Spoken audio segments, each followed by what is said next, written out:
Pourriez-vous consacrer un moment à notre Seigneur Jésus-Christ? Pourquoi le vendeur de Bible est-il tombé raide mort? C'était le cœur de la bombe atomique. Quelle erreur a tué le scientifique? Docteur? Comment ce juriste d'entreprise s'est-il retrouvé en bas de l'immeuble? Pourquoi ces trois hommes sont-ils morts sur leur lieu de travail?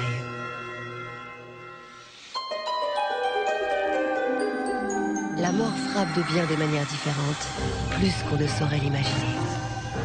Certains décès sont brutaux et violents, d'autres sont lents et méthodiques. Mais quelle qu'en soit la cause, il est toujours possible d'expliquer pourquoi un individu s'effondre, victime d'une mort subite.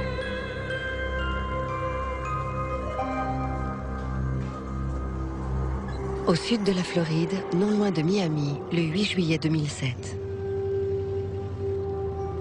Des fidèles de l'église adventiste du 7e jour sillonnent les rues d'un quartier résidentiel du comté de Dade. Mateo Ortiz Ayala est un nouveau membre. Il arrive de Porto Rico et pour financer sa congrégation religieuse, il vend des Bibles en faisant du porte-à-porte. Tout le monde est prêt? Ouais, bien sûr. Luc, chapitre 16, verset 12. Allez dans le monde entier, proclamez l'évangile à toute la création. Ce n'est pas Luc. Non. Non. C'est vrai? Oui, c'est Marc, chapitre 16, verset 15. Pour le jeune homme, c'est une journée idéale. Du moins, c'est ce qu'il croit. Si vous sortez aujourd'hui un conseil, prenez un parapluie. D'après nos prévisions, un orage devrait éclater. Il fait trop beau pour qu'il y ait un orage. Tu as raison. Ouais. Apparemment, le ciel n'est pas menaçant. Mais les orages et la foudre font partie des phénomènes mystérieux de la nature. Plusieurs hypothèses ont été formulées pour en expliquer l'origine. Le météorologiste Chris Scott nous explique la théorie dominante. Un éclair est une gigantesque étincelle d'électricité. On part du principe que le frottement des grêlons et des flocons de neige génère de l'électricité statique dans les nuages. Quand vous étiez petit, vous traîniez peut-être les pieds en chaussettes sur la moquette. La friction entre les chaussettes et la moquette crée une charge électrique. Et si vous touchez quelque chose, vous libérez cette charge. C'est la même chose avec les éclairs.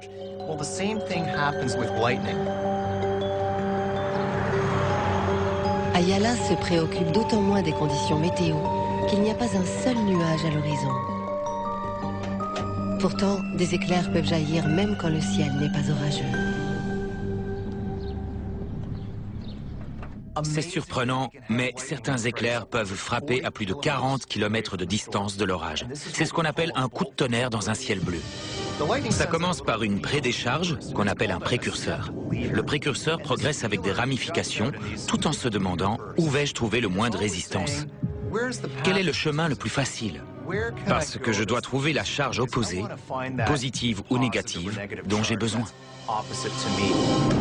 Le précurseur descend vers le sol, mais les nuages peuvent lui barrer la route, le forçant ainsi à suivre une trajectoire horizontale avant de s'abattre à une vitesse de plusieurs milliers de kilomètres/heure. Dans ces conditions, la foudre peut frapper, même par un beau ciel bleu.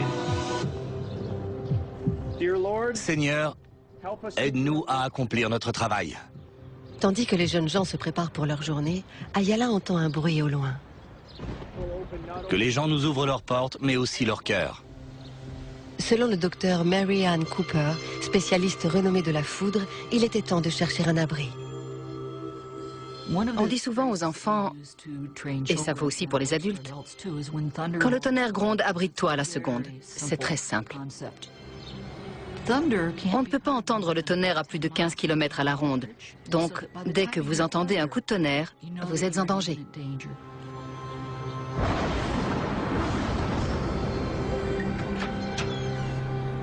Je peux vous aider? C'est moi qui peux vous aider. Pourriez-vous consacrer un moment à notre Seigneur Jésus-Christ? Nous sommes en train de dîner.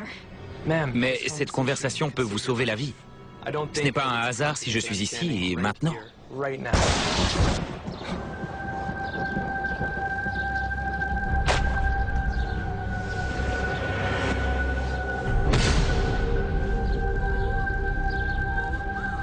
Ce jeune homme a sans doute été victime d'un coup de tonnerre dans un ciel bleu.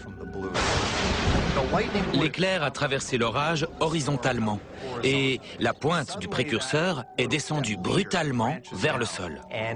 Dans ce cas, il est très possible que la foudre ait frappé sans prévenir. Quels sont les effets sur l'organisme? La foudre provoque des dégâts considérables dans tout le corps. On ne peut pas dire qu'elle est entrée par ici et ressortie par là. C'est une électrocution massive. La grande majorité de l'énergie entoure littéralement la personne. Un éclair peut dégager une puissance de 300 000 volts par milliseconde. Mais le courant est dérivé à la surface du corps sous forme d'un arc de contournement. C'est la raison pour laquelle les victimes sont rarement consumées par la foudre, même si la chaleur est 6 fois plus forte que celle du soleil. La foudre a atteint le système nerveux, ce n'est pas une brûlure. Si vous êtes brûlé, c'est par autre chose. Ça peut être la chaleur d'un métal ou la transpiration qui se transforme en vapeur brûlante à différents endroits du corps. Au secours, faites quelque chose! Ça endommage le système nerveux. À long terme, les gens ont du mal à réfléchir, ils ont des problèmes de mémoire. Ils peuvent aussi souffrir de douleurs chroniques parce que les nerfs abîmés envoient des signaux de douleur au cerveau. Pire encore, si la foudre interrompt le signal qui ordonne à votre cœur de battre, l'arrêt cardiaque peut alors vous tuer sur le coup. Même après avoir été transporté à l'hôpital et placé en soins intensifs pendant quelques jours, la cause directe de la mort est l'arrêt cardiaque provoqué par la foudre. 5 jours plus tard, Ayala est toujours sous respirateur artificiel au Jackson Memorial Hospital. Mais il a été frappé par une décharge 25 fois supérieure à celle d'une chaise électrique et son état est critique. Je suis désolée.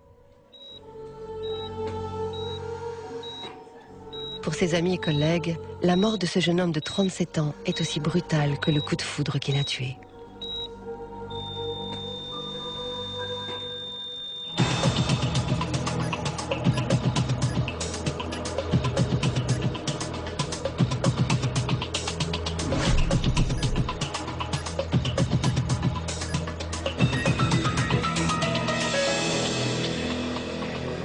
Qu'est-ce qui a tué le scientifique? C'est une mort atroce. À suivre.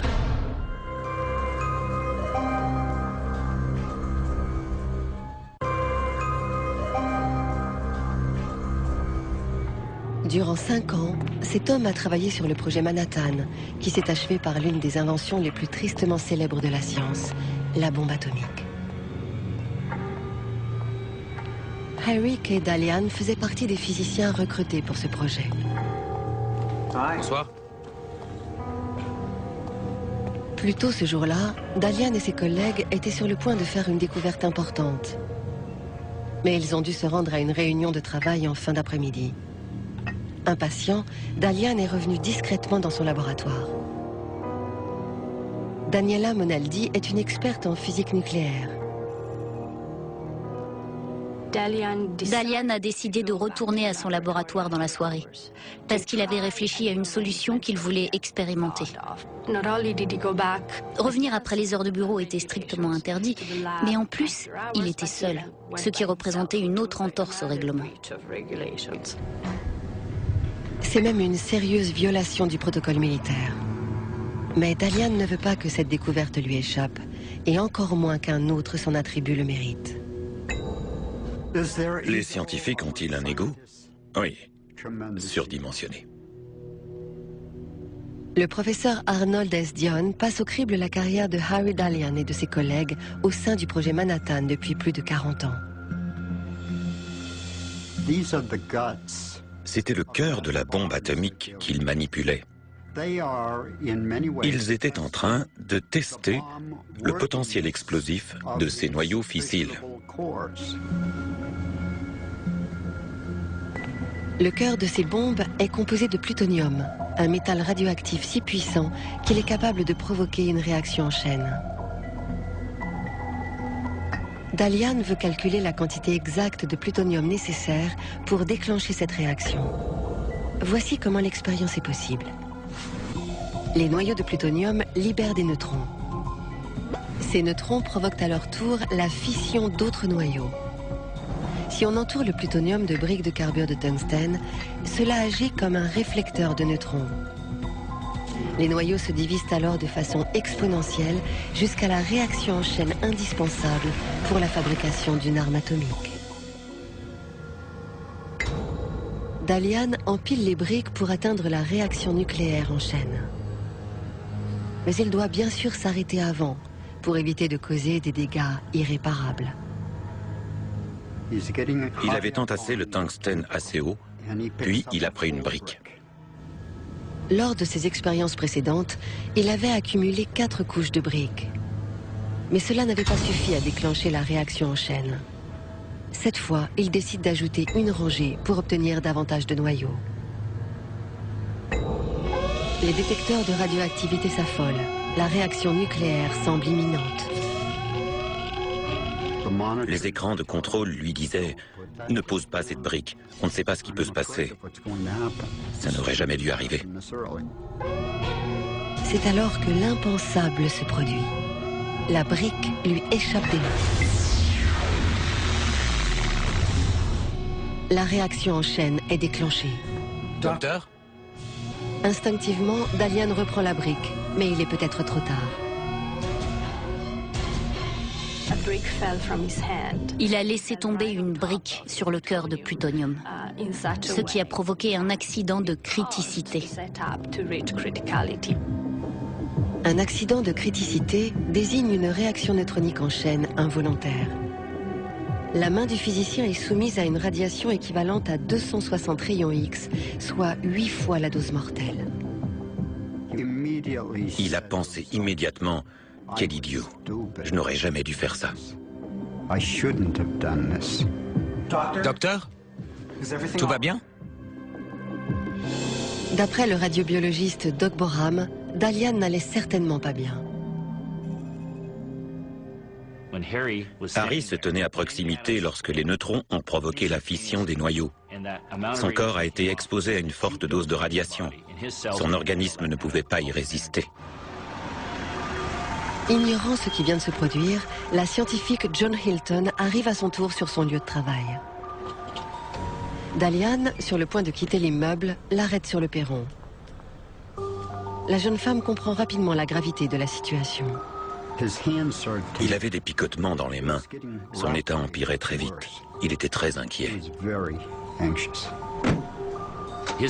Sa main était la plus proche de la source. Elle a été très fortement irradiée. Les cellules ont commencé à se nécroser. Les membranes se décomposent et occasionnent des lésions cellulaires. Tout ce qu'on appelle le milieu intracellulaire se détériore.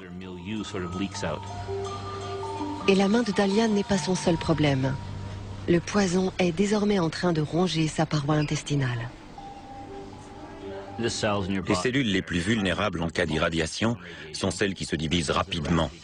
En pénétrant dans l'organisme, les radiations altèrent également l'ADN. Les cellules perdent leur capacité de régénération. Dans l'intestin, les conséquences risquent d'être fatales.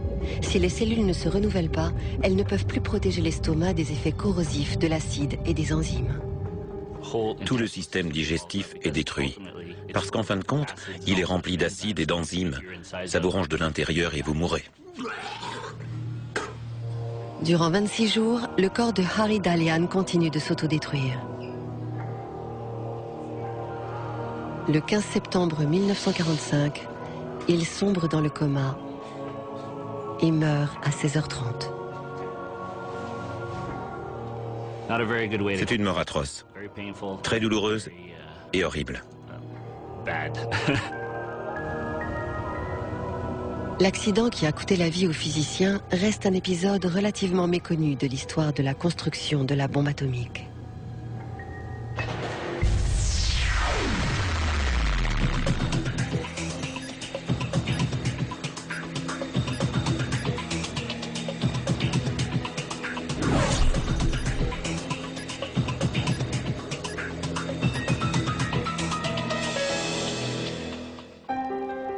Toronto, au Canada, le 9 juillet 1993.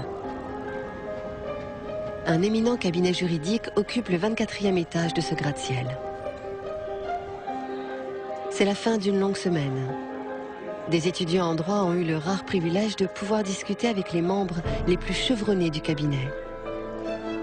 Parmi eux, l'un des plus expérimentés est Peter Lay. Venez, vous êtes impatient, non?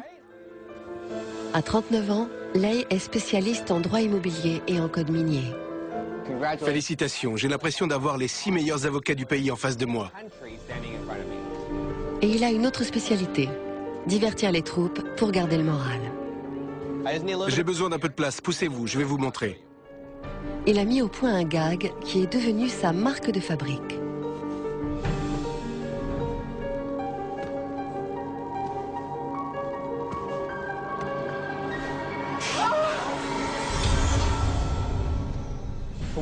Qu'est-ce que vous en dites? Génial, non? Pourquoi l'avocat pense-t-il pouvoir se précipiter sans danger contre les vitres de la tour Toronto Dominion? Le secret réside dans la construction du bâtiment. En 1967, le gratte-ciel était équipé de simples vitrages, ce qui était devenu un problème compte tenu de la force des vents. Dans les années 1980, toutes les vitres ont été remplacées par du verre trempé, un matériau réputé incassable. Peter Lay, pour sa part, en était persuadé.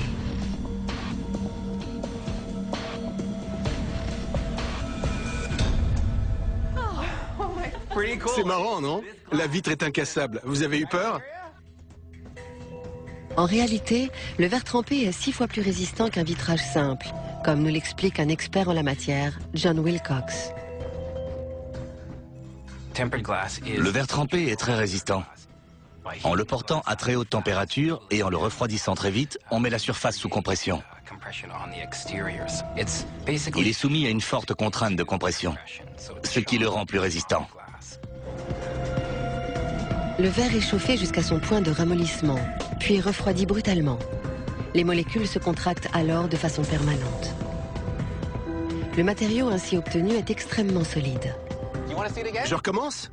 D'accord, c'est parti. J'en reviens pas. Vous croyez que c'est truqué?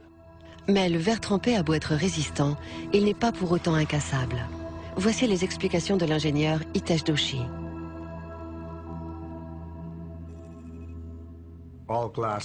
Toutes les vitres sont fragiles. Les gens sont habitués au terme incassable pour désigner un verre très solide, qui peut résister au choc. Mais en fait, il n'est pas incassable.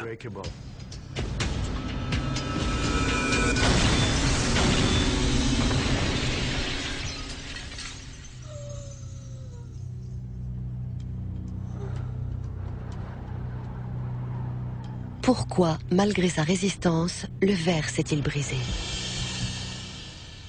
Il a éclaté à cause de la pression exercée sur les extrémités. Le verre trempé présente en effet des risques de fissure. Sous les chocs répétés, la vitre a sans doute heurté le cadre métallique, provoquant un défaut. Le verre trempé étant sous compression, il suffit du moindre éclat pour que la vitre tombe en morceaux. Dans ce cas, le verre trempé est-il vraiment fiable? Les normes de construction prennent en compte les facteurs de sécurité. Les vitres sont conçues pour qu'on puisse s'appuyer contre elles, pas pour qu'on se jette dessus. Le verre n'est pas fait pour résister à ce genre d'impact.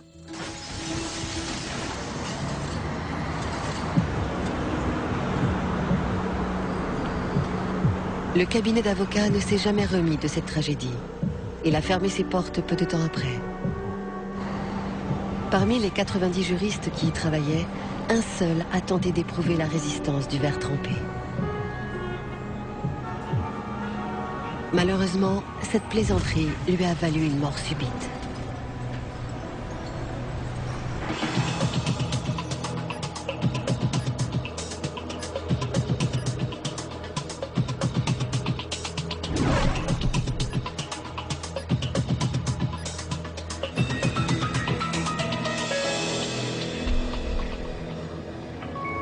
Alors n'oubliez pas, ce n'est pas parce que le ciel est sans nuages que vous êtes à l'abri d'un coup de foudre. Même s'il y a peu de chances que vous soyez victime d'un accident nucléaire, il faut toujours rester prudent. Et enfin, aucune vitre n'est incassable. le vendeur de Bibles, le physicien et l'avocat. Pour ces hommes, ce n'était qu'une journée de travail ordinaire. Aucun ne pouvait imaginer que ce serait la dernière et qu'ils seraient victimes d'une mort aussi subite qu'inhabituelle.